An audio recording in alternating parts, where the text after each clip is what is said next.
Good morning everyone, I am OMAR KASAN, a repeat student, and today I will be reporting the rules in playing softball.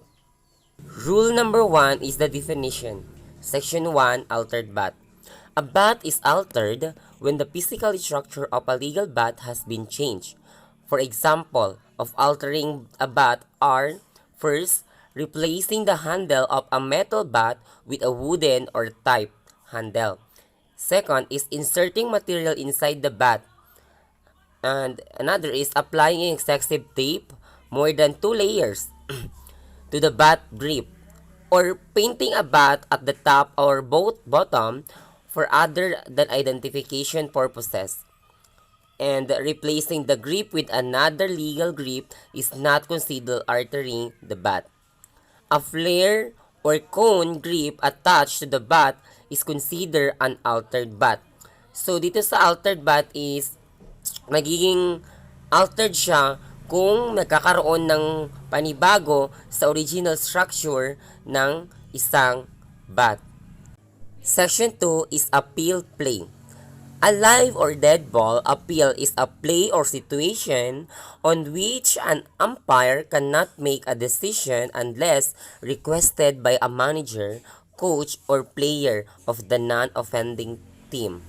But a coach or manager may only make a dead ball appeal after stepping onto the playing field. If made by a fielder, the fielder must be in the infield when making the appeal. The appeal may not be made after any one of the following has occurred. These are the types of appeals. First, missing a base. Second, leaving a base on a cut fly ball before the ball is first touched. Third is batting out of order. Fourth, attempting to advance to second base after making a turn at first base.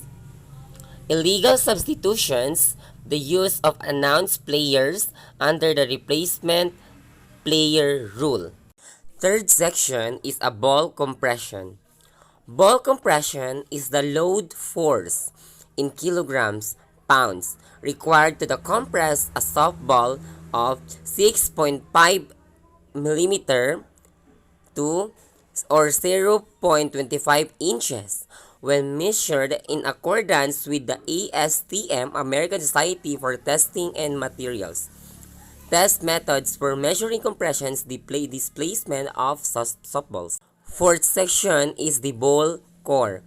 The coefficients of restitutions of a softball when measured with the ASTM or the American Society for the Testing and Materials test measuring the coefficients of restitutions of softballs. Next is the baseline, section number 5. A baseline is a direct line between bases. The sixth section is the base on ball, FP and SP. A base on balls occur when the 4 pitches are judged by the plate umpire to the balls, including illegal pitches. The batter is awarded first base. This is sometimes referred to as walk or the ball is dead, or FP the ball is alive, SP the ball is dead. Seventh section is the base path. A base path is a direct line between a base and the runner's positions at the time a defensive player is attempting or about to attempt to tug a runner. Section 8 is the bat ball.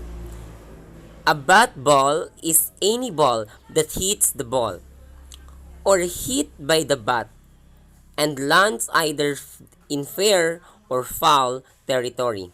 No intention to hit the ball is necessary. Section 9 is the batter. A batter is an offensive player who enters the batter's box with the intentions of aiding his team to score runs. He continues to be a batter until he is either declared out by the umpire or he becomes a batter runner. Section 11 is the Section 10 is the batter box. The batter box is the area to which the batter is restricted while in position with the intentions of helping his team to obtain runs. The lines are considered as being within the batter's box. Section 11 is the batter runner. A batter runner is a player who has finished a turn, a bat, but has not yet been put out or touched a first base.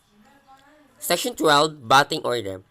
The batting order is the official listing of offensive player in order in which members of that team must come to bat. When the lineup card is submitted, it shall also include each player's position. The 13th section is the black ball. A black ball is a bat thrown or pitches but ball that A becomes lodged in the fencing, or B is touched, stopped, or handed by a person not engaged in the game, or C touches any object that is not part of a official equipment or playing area, or is touched by the defensive player who is in contact with the ground that is not part of the playing area. Section 14, bunt FP only. A bunt is a batted ball not swung at, but intentionally met with the bat and tapped slowly within the playing field. Section 15, the catch. A catch is a legally caught ball, which occurs when the fielder catches a bat or thrown ball with his hands or glove. A. In establishing a valid catch, the fielder shall hold the ball long enough to prove the ball is securely held and or that the release of the ball is voluntary and intentionally. If the player drops the ball after reaching into the gloves to remove it or while in the act of throwing, it is a valid catch. B. If the ball is merely held in the fielder's arms or prevented from dropping to the ground by some part of the fielder's body, equipment, or clothing, the catch is not completed until the ball is in the grasp of the fielder's hands or gloves. C. The fielder's feet must be within the field or play, touching the out of play line or being in the air after leaving live ball territory in order to have a valid catch. If the player has in control of the ball when returning to the ground in the out of play area, it is valid a catch. A player who is in out of play area and returns to the live ball territory must have both feet touching the playable area prior to touching the ball in order to have a valid catch. D. It is not a catch if a fielder collides with another player, umpire, or a fence or falls to the ground and drop the ball as a result of the collisions or falling to the ground. E. A bat ball is striking anything other than a defensive player while it is in flight is ruled the same as it is struck the ground. Section 16, catcher's box. The catcher's box is the area within which the catcher must remain until A. FP only. The pitch is released. The lines are to be considered within the catcher's box. B. SP only. The pitch ball is bat, touches the ground plate or batter, or reaches the catcher's back. The lines are to be considered within the catcher's box. The catcher's is considered within the box except when touching the ground outside the catcher's box. Section 17, rule number 1. Charge conference. A charge conference takes place when the offensive conference team requests a suspension of play or delays play to allow the manager or other team representative to confer with any member of their team. Defensive conference. A defensive team requests a suspension of play to allow a representative of the defensive team to enter the playing field to communicate with any defensive player, or a fielder leaves his positions and goes to the dugout and gives the umpire reason to believe that he received instruction. Note, to Section 17, it is not a charge conference if the coach, manager notify the plate umpire of a change of pitchers either before or after communicating with the pitcher. Section 18. Chop ball. A chop hit the ball is one at which the batter strikes downward with the chopping motions of the bat so that the ball bounces high into the air. Section 19. The coach. A coach is a person who is responsible for the team actions on the field, and he represents the team in communications with the umpire and opposing team. A player may be designated as a coach in event the coach is absent or the player is playing coach. B. For the purpose of these rules, the manager of a team is considered to be the head coach. Section 20. Crow hop. A crow hop is defined as the act of a pitcher who does not push off from the pitcher's plate to deliver the ball. This is an illegal act. If the pitchers step off the pitcher's plate, thereby establishing a second impetus or starting point, and then pushes off from the new starting point and completes the delivery. That's section number 20. Section 21, dead ball. A dead ball is one that A. touches any object that is not part of the official equipment or official playing area of, or a player person not engaged in the game, or B. lodges in the umpire gear or in an offensive player's clothing, or the umpire has ruled dead. Section 22. Defensive team. The defensive team is a team in the field. Section 23. Delayed dead ball. A delayed dead ball is a game situation in which the ball remains alive until the conclusions of a play. When the entire play is completed, if required, the umpire shall rule a dead ball and enforce the appropriate ruling. Refer to Rule 19, Section 3. Rule 9 rather, Section 3. Section 24. Designated player. The designated player is a starting offensive player who bats in the lineup for the flex player listed in the 10th position on the lineup card. Section 25. Dislodge base. A dislodge base is a base displaced from its proper position. Section 26. Double play. A double play is a play by the defense in which two offensive players are legally put out as a result or of continuous action. Section 27. Dugout. The dugout is an area in dead ball territory designated for players, coaches, bat boys or girls, and official representative of the team only. There shall be no smoking in this area. Section 28. Ejection from the game. Ejection is the act of any umpire ordering player, official, or any team member to leave the game and grounds for a rule violation for the remainder of the game. Section 29. Fair ball. A fair ball is a legally bat ball which aimed settles or is attached or over fair territory between home and first base or between home and third base. B. Bounce past first or third base or over fair territory, regardless of where the ball hits after going over the base. C. Touches first, second, third base. D. While on over fair territory, touches the persons or clothing of an umpire or player. E. First falls of fair territory beyond first and third base. F. while over fair territory passes out of the playing field beyond the outfield fence. G. The last, while in flight, hits the foul line of pole.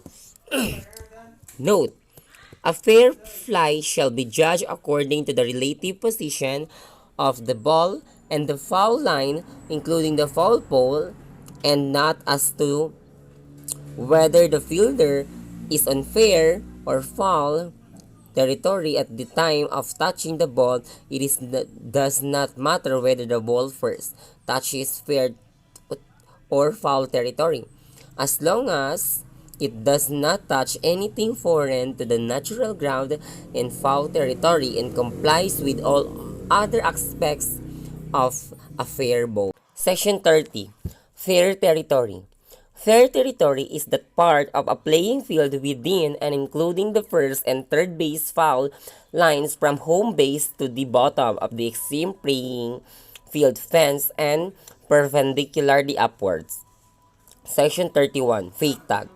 A fake tag is a form of obstruction on a runner while advancing or returning to a base by a fielder who is not in possession of the ball. That impedes the progress of the runner. The runner does not have to stop or slide. Merely showing down when a fake tag is simulated would constitute obstruction. Section 32. Fielder. A fielder in any offensive player of the team on the field. Section 33. Fly ball. A fly ball is a ball bat into the air. Section 36. Forfeit. A forfeit is the act of the plate umpire ruling the game is over by declaring the non-offending team the winner. Section 37. The foul ball. A foul ball is a legally bat ball. Section 38. Foul territory. Foul territory is any part of the playing field that is not included in fair territory. Section 39. Foul tip. Foul tip.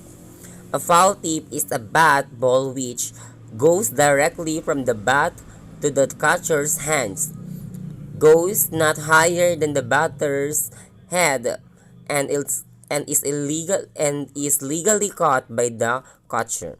Note: it is not a foul tip unless caught. Section 40. Helmet. A helmet. A helmet must have two ear flaps and shall be the type that has safety features equal to or greater than those provided by the full plastic cup and padding on the side.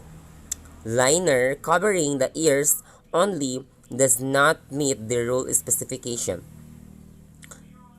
Worn by a catcher may be skull type without a rule specification or without the ear laps.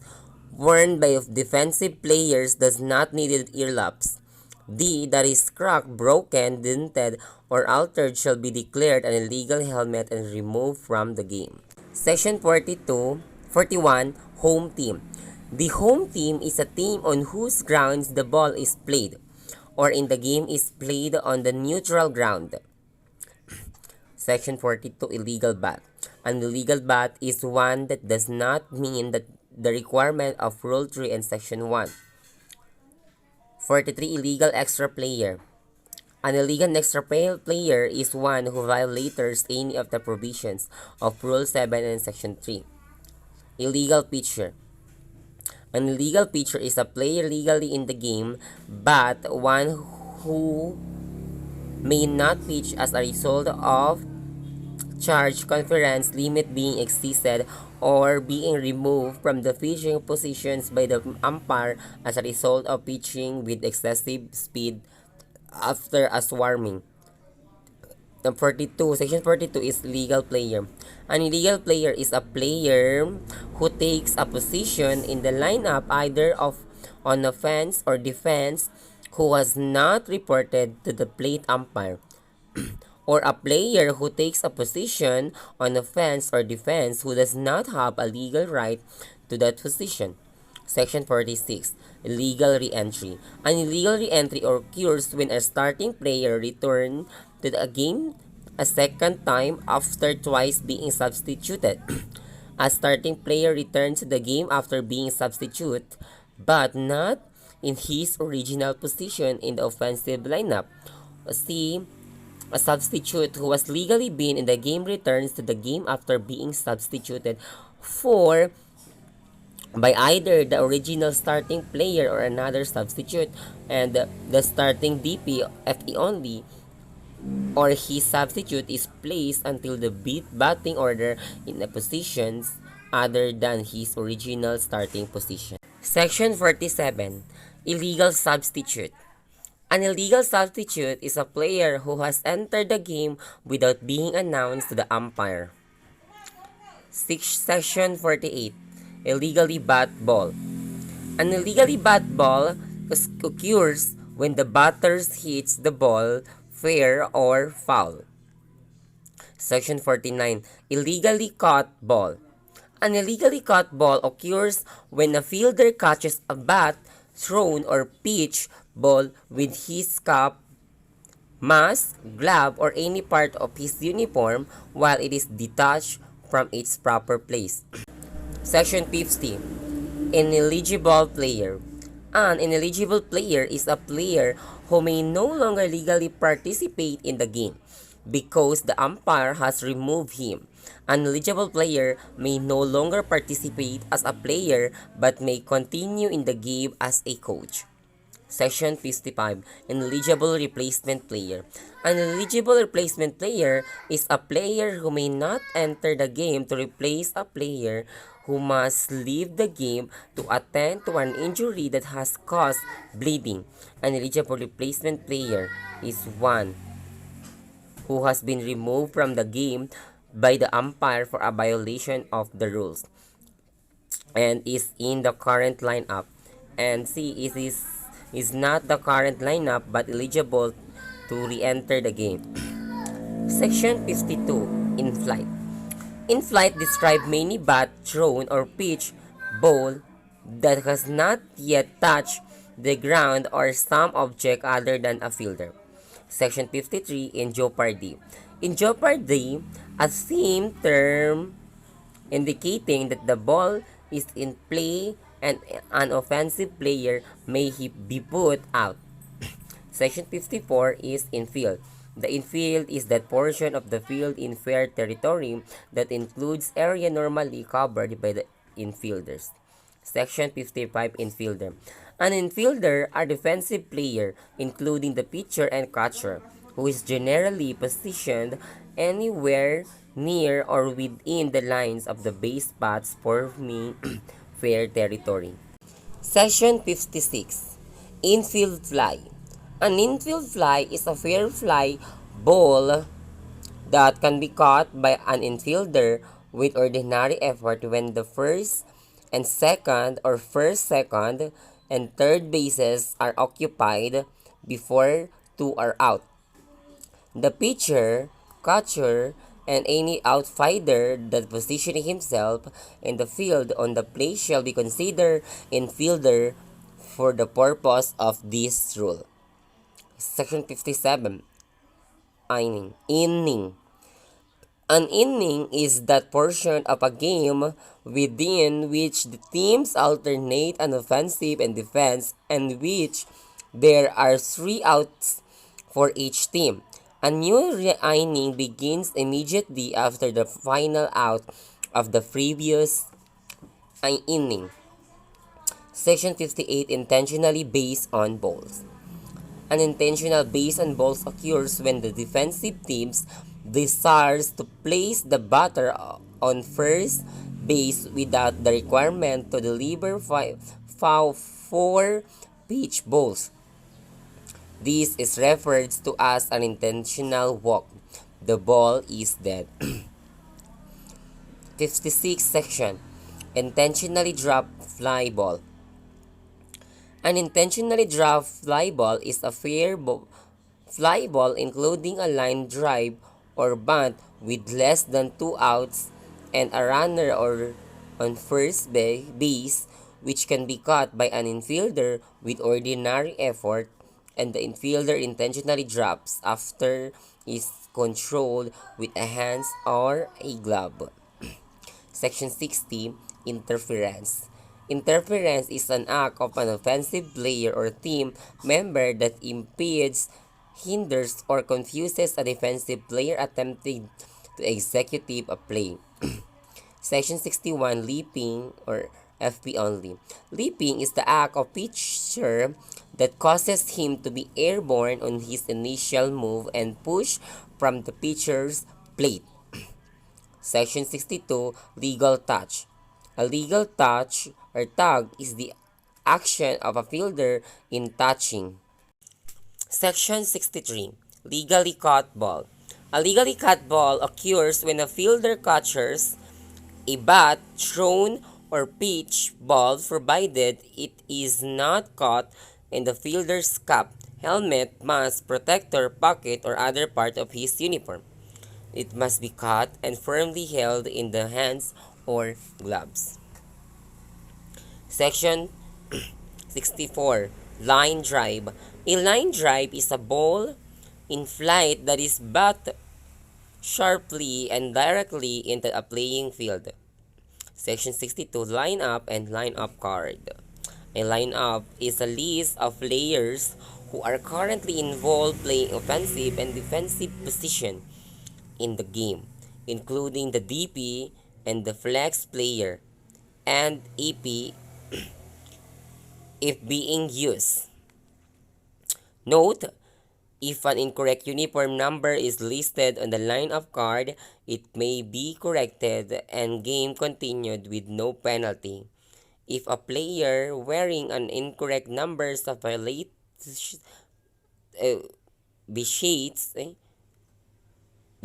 in any rule, the violations has precedence and must be enforced. If a player remain in the game following the violations, then correct the number and continue to play. Section 66, Obstructions. A defensive player or team member who hinders or prevents a batter from striking at or hitting a pitcher ball. A fielder who impedes the progress of a runner, and a batter runner who is legally running bases. Section 67. Offensive player only. An offensive player only is a player in the batting order other than the flex, for whom the DP is playing defense. The oppo continues to play offense but not play defense. Section 68, Offensive Team. The offensive team is a team at bat. Section 69, Official Equipment. Official equipment is considered to be any equipment, bats, gloves, helmets, etc. in current use by the defensive or offensive team in the course of play. Defensive equipment, gloves, for example, left on the field by the team playing offense would not be considered as official equipment. Section 70. A deck batter. The on-deck batter is an offensive player whose name follows the name of the batter and the batting order. Section 71. On-deck circle. The on-deck circle is that area where the on-deck batter may warm up or takes practice swings while awaiting his turn to enter the batter's box. Section 72. 1 meter 3-foot line. The 1 meter 3-foot line is the area that lasts half distance between home and first base, where a batter runner and must run to avoid being called out for interfering with a thrown ball from the home plate area. Section 73. Option play. An option play is a play in which the offensive coach manager is given the choice or taking the enforcement of illegal actions or the result of the play. Section 74. Outfield. The outfield is that portion of the field that is outside the diamond formed by the baselines of the area and not normally covered by an infielder and within the foul lines beyond first and third bases and boundaries of the grounds. Section 75, Overslide. An overslide is an act of an offensive player when, as a runner, he overslides a base he is attempting to reach. Section 76, Overthrow. An overthrow is a play in which the ball is thrown from one fielder to another. Section 77, Pass Ball. A pass ball is a pitch that should have been held or controlled by other catcher with ordinary effort. Section 78, Pitch. A pitch is the act performed by the pitcher in delivering the ball to the batter. Section 79, Pitcher's Circle. A pitcher's circle is an area within 2.44 mm or 8 feet of the pitcher's plate. The lines are considered within the circle. Section 80, Pivot Foot. A pivot foot is that foot. Section 81, Play Ball. Play ball is the term used by the plate umpire to indicate the play shall begin or be resumed when the pitcher holds the ball. Section 82, Pre-game Meeting. The pre-game meeting is a meeting held on at home plate area at a predetermined time between the umpires and the head coaches or managers of the team representative of the respective teams. Section 83, Protest. A protest separate from an appeal. It is the actions or a defensive or offensive team objection or objecting. Section 84, Quick Return Pitch. A quick return pitch is made by the pitcher from the obvious attempt to catch the batter off balance. Section 85, Re-entry. Re-entry is the act of any of the starting players returning to the game after being legally or illegally substituted. Section 86, Removal from the game. Removal is the act of umpire declaring player ineligible for further participation in the game, other than as a coach, as a result of an interactions of the rule. Section 87, Replacement Player. A replacement player is a player required to enter the game for a defined period of time to replace a player who must leave the game attend to an injury that is causing bleeding. Section 88, Runner. A runner is a player of the team at bat who has finished a turn at bat, reached the first base, and has not yet been put out. Section 89 is Slap Hit. Slap Hit. Slap Hit is a battled ball that has been struck with a controlled short, chopping motion rather than with a full swing. The two most common slap hit are those in which the batter takes.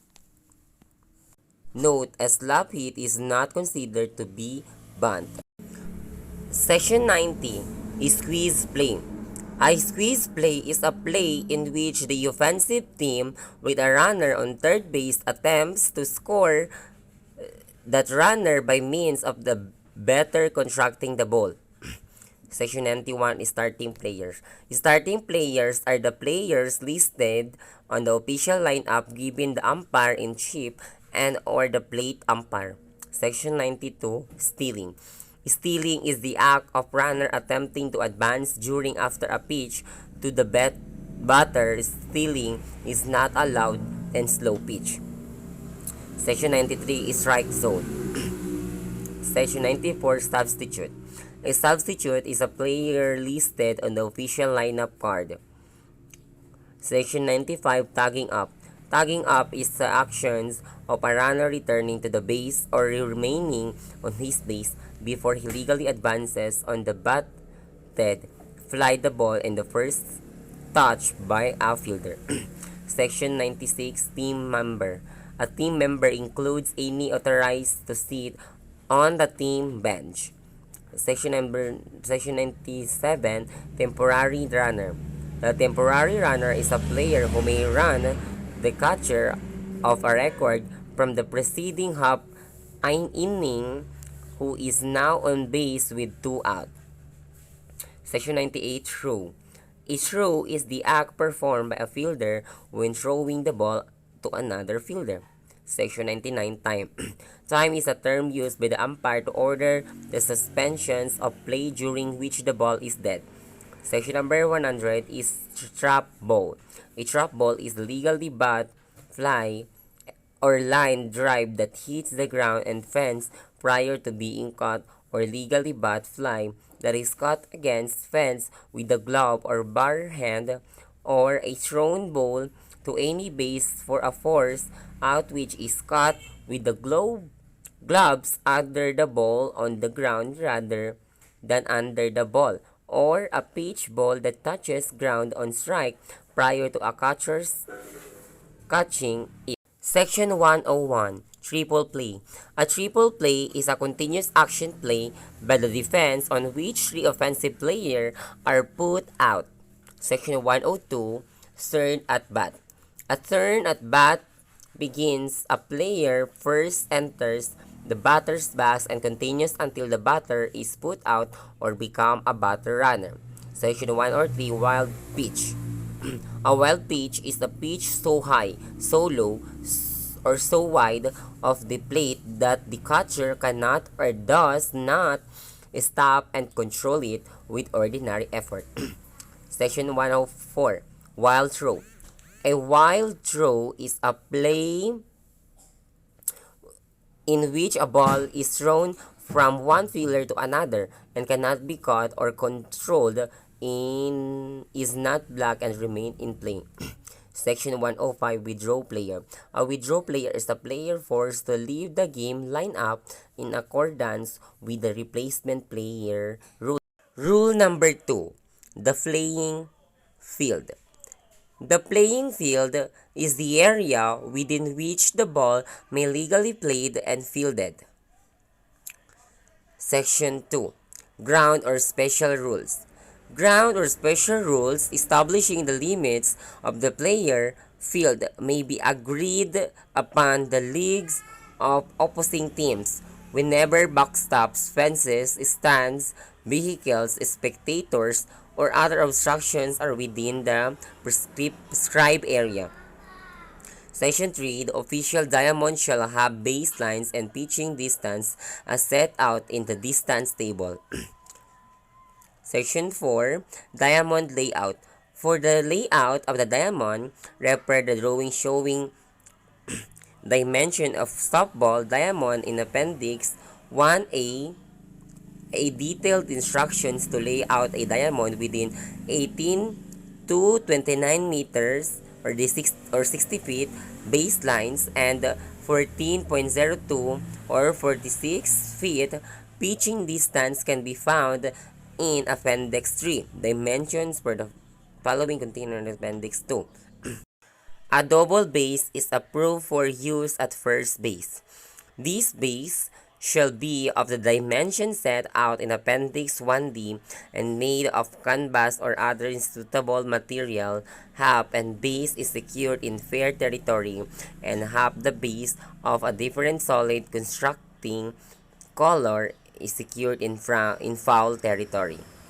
Note: Rule number 3 is the equipment. Section 1, the official bat shall be one-piece construction, multi-piece permanently assembled, or two-piece interchangeable construction. If the bat is designed with the interchangeable components, it must meet the following criteria. A. Matting component must have unique locking key to prevent uncertified equipment combinations in the field. All combinations must meet the same standard as if it were a non-piece bat when combined, or a portions of a one-piece bat is separated. Note: tape applied to any bat must be continually spiral. Does not have to be a solid layer or tape. It shall not exceed 2 layers. Section 2 in Rule 3. Warm-up bats. The warm-up bats must have one-piece construction, and it shall be complied with the safety grip and safety knob requirements of the official bat. Section 3, the official softball. Section 4, the gloves and mitts. Any player may wear a glove, but only the catcher and first baseman may use mitts. Section 5, the shoes. All team members must wear shoes. A shoe shall be considered official and it if it is made with the canvas or leather uppers or similar materials and is fully enclosed. Section 6, protective equipment. Mask. All catcher must wear mask, throat protector, and helmet. Note, catchers or the members of the defensive team must wear a mask, throat protector, and helmet while receiving warm-up pitches from the pitching plate or in the warm-up area. Note, fast pitch catchers cannot wear the plastic face mask. Guard in place of the regular mask with throat protector. Section 7 in Rule number 3. Equipment on playing field. Equipment that is not part of the official equipment shall not be left lying on the playing field in either fair or foul territory. Section number 8, uniform. All players on a team shall wear uniforms alike in color, trim, and style. Reference to coach's uniform is found under Rule 4, Section 1B. Exception, players and coaches may, for religious reasons, be permitted to wear a specific head covering and apparel that does not conform to a standard uniform requirement without penalty. Rule number 4, coaches, players, and substitutes. Section 1 in Rule number 4, coaches. The head coach is responsible for signing the line-up card. Coaches must be neatly attired, including the wearing of the suitable footwear or dress in team uniform in accordance with the color code of the team. An offensive team coach or base coach is an eligible member of the team and at bat who takes his place on the field. Section 2, lineup cards and rosters. Official lineup cards are to be completed and submitted to the official scorer and the plate umpire at the start of each game. The plate umpire retains the cards for the duration of the game. Section 3, players. A team shall consist of players in the following position. Pass pitch, 9 players, pitchers, catcher, 2 first baseman, 3 second baseman, 4 third baseman, 5 shortstop, 6 left fielder, F7 center fielder, F8 and right fielder, F9. Fast pitch with the designated player DP, 10 players, same as fast pitch plus a DP. Section number 4 in Rule number 4 is starting players. A starting player shall be official when the lineup card is inspected and approved by the plate umpire and team representative at the pre-game meeting. Section number 5, designated player. A designated player referred to as DP may be used as a better part for any defensive player provided it is made known prior to the start and the game and his is entered on the lineup sheet as line of the 9 hitters and the batting order.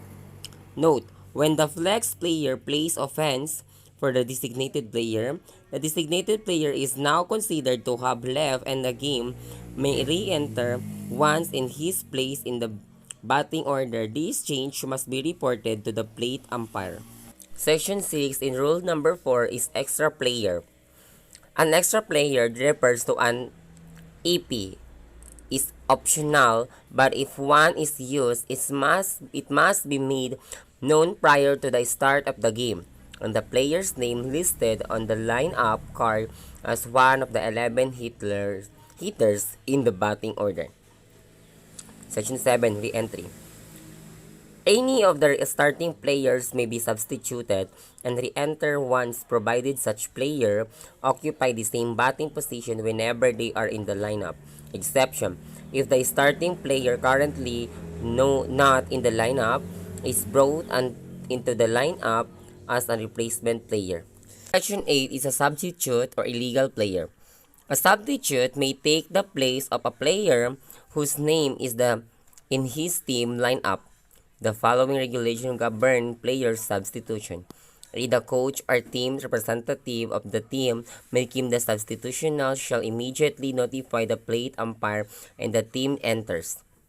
Exception: if an unreported substitution of offense by the research base and then is discovered and appealed before a pitch of the next batter, or if the end of the game and before the umpire leave the field, all runners, including the batter, will return to the base occupied at the time of the pitch, and unreported substitute is declared ineligible and called out.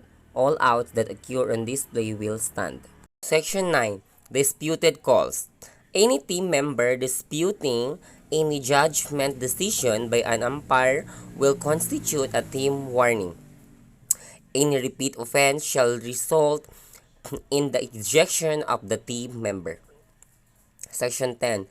Dugout conduct. Coaches, players, substitutes, or other bench personnel shall not be outside the designated dugout area, except when the rule allow or when considered justified by the umpire. Section 11, replacement player. In the event of any player bleeding during the game, that player must be withdraws from the game and its bleeding cannot be stopped within the reasonable length of time of his uniform becomes covered with blood. Section 12. Temporary runner. A temporary runner is legal for a catcher of record from the previous half inning who is on base with 2 out. The following provisions apply. It is optional for the offensive team management. The temporary runner will be used anytime after the second out occurred. The temporary runner is the player scheduled to the bat last and who is not base at the time option is taken. Note: if an incorrect player is used as temporary runner, the error shall be corrected when the notice without penalty.